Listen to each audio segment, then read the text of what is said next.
जंगल की सुबह धीरे धीरे जागती है।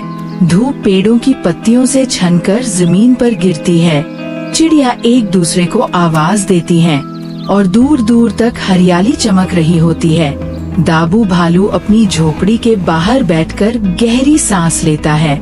म्यूजिक हल्के से बजता है।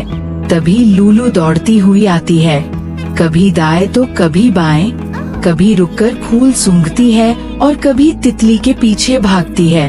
वह खुशी खुशी कहती है कि आज बहुत मजेदार दिन है, क्योंकि आज वह कुछ नया करेगी। दाबू हैरानी से उसे देखता है। लूलू कहती है कि सबसे पहले पक्षियों के लिए घर बनाना है। वह लकड़ियाँ उठाती है, फिर गिरा देती है।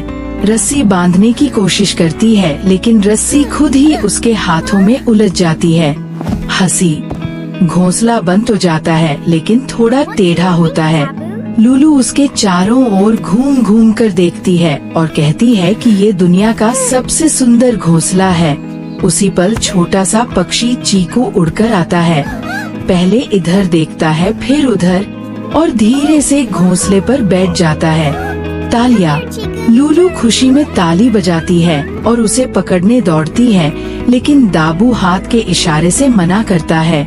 लूलू रुककर सोचती है और मुस्कुराकर कहती है ठीक है। फिर सब जंगल की सैर पर निकलते हैं। रास्ते में खरगोश टीको कूदता फांदता मिलता है और दौड़ लगाने की जिद करता है। लूलू दौड़ती है, लेकिन फिसल जाती है, फिर खुद ही हंसते हंसते उठ जाती है। आगे दो भूखे भेड़िए बोबो और कोको मिलते हैं, जो हर समय खाने की बातें करते रहते हैं।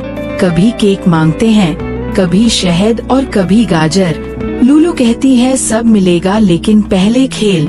सब मिलकर छुपन छुपाई खेलते हैं। कभी लूलू छुपती है, कभी दाबू, और कभी बोबो गलत जगह छुप जाता है। और हंसी। खेल के बाद सब थक जाते हैं और दाबू के घर पहुंचते हैं। लूलू कहती है कि जब मेहमान आए हों तो मजा जरूरी है।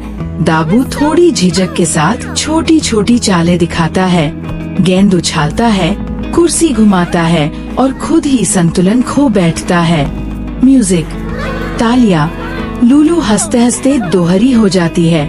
फिर उसे याद आता है कि सब भूखे हैं। वह जंगल से पत्ते, फल और जड़ें इकट्ठा करती है, कुछ सही और कुछ गलत। दाबू प्यार से समझाता है कि हर चीज खाने लायक नहीं होती। लूलू बार बार सवाल पूछती है, दोबारा देखती है और आखिरकार सही खाना चुनती है। सब मिलकर खाते हैं। बोबो और कोको ज्यादा खाने की कोशिश करते हैं, लेकिन दाबू धीरे से प्लेट हटा देता है। हंसी। थोड़ी देर बाद लूलू कहती है कि उसे नींद नहीं आ रही। वह इधर उधर दौड़ती है, कभी कहानी मांगती है, कभी गाना और कभी लाइट बंद करने को कहती है। फिर खुद ही कहती है लाइट जला दो। दाबू शांति से एक एक तरीका आजमाता है।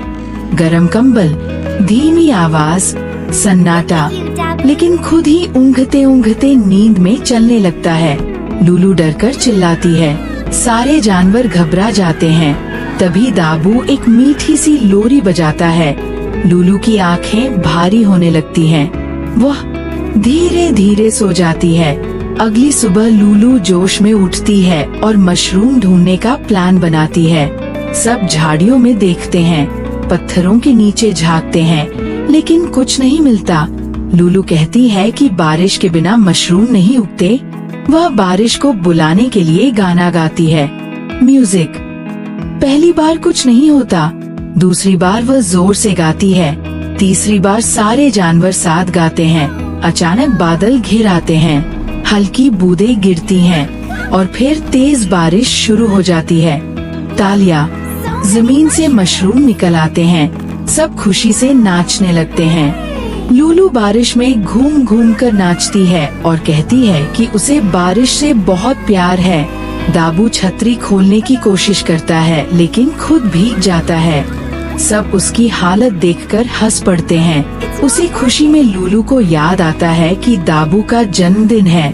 वह घबरा जाती है कि उसके पास तोहफा नहीं है। दोस्त चुपचाप तैयारी करते हैं। दाबू उदास होकर बैठ जाता है और सोचता है शायद सब भूल गए हैं। तभी अचानक सब सामने आकर गाना गाते हैं। केक लाया जाता है। म्यूजिक। लूलू दाबू को गले लगाकर कहती है कि असली तोहफा दोस्ती है। सब मिलकर नाचते हैं, हंसते हैं। सूरज धीरे धीरे ढलता है। जंगल शांत हो जाता है। दाबू प्यार से लूलू के सिर पर हाथ रखता है। म्यूजिक नरम हो जाता है और कहानी इस एहसास के साथ खत्म होती है कि सीखना, धैर्य रखना और दोस्तों का ख्याल रखना ही सबसे बड़ी खुशी है।